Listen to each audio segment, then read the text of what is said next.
திருச்சி புறநகர் வடக்கு மாவட்ட அதிமுக அலுவலகத்தில் நிர்வாகிகள் ஆலோசனை கூட்டம்.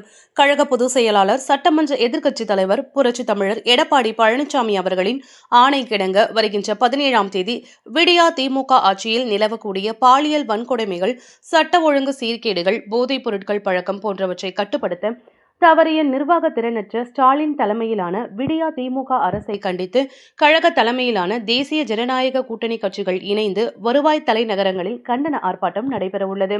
அதன் அடிப்படையில் திருச்சி மரக்கடை எம்ஜிஆர் திடலில் 17ஆம் தேதி கண்டன ஆர்ப்பாட்டம் நடைபெறவுள்ளது. இதனை முன்னிட்டு திருச்சி புறநகர் வடக்கு மாவட்ட அலுவலகத்தில் நிர்வாகிகள் ஆலோசனை கூட்டமானது முன்னாள் அமைச்சரும் திருச்சி புறநகர் வடக்கு மாவட்ட செயலாளருமான பரஞ்சோதி தலைமையில் நடைபெற்றது. இந்த ஆலோசனை கூட்டத்தில் கண்டன ஆர்ப்பாட்டத்தில் கழக நிர்வாகிகள், தொண்டர்கள் திரளாக கலந்து கொண்டு தீர்மானிக்கப்பட்டது. மேலும் திருச்சி புறநகர் வடக்கு மாவட்டத்திற்கு உட்பட்ட ஸ்ரீரங்கம், முசிறி, மணச்சநல்லூர், துறையூர் ஆகிய 4 சட்டமன்ற தொகுதிகளிலும் மாபெரும் வெற்றி பெறக்கூடிய அளவிற்கு கழக பணியாற்றி வெற்றி கழக பொதுச் செயலாளரும் அவர்களின் பொற்கரங்களில் சமர்ப்பிப்பது உள்ளிட்ட தீர்மானங்கள் கொண்டுவரப்பட்டது.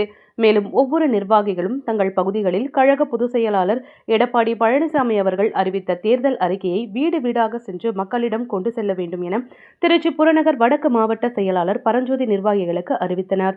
இந்த கூட்டத்தில் முன்னாள் அரசு தலைமை கொறடா, கழக அமைப்பு செயலாளர் மனோகரன், முன்னாள் அமைச்சர் பூனாட்சி, சிறுபான்மையினர் நலப்பிரிவு மாநில துணை செயலாளர் RS புல்லட் ஜான், புரட்சித் தலைவர் அம்மா பேரவை மாநில துணை செயலாளர் ஜெயம் ஸ்ரீதர் உள்ளிட்ட நிர்வாகிகள் பலர் கலந்து கொண்டனர்.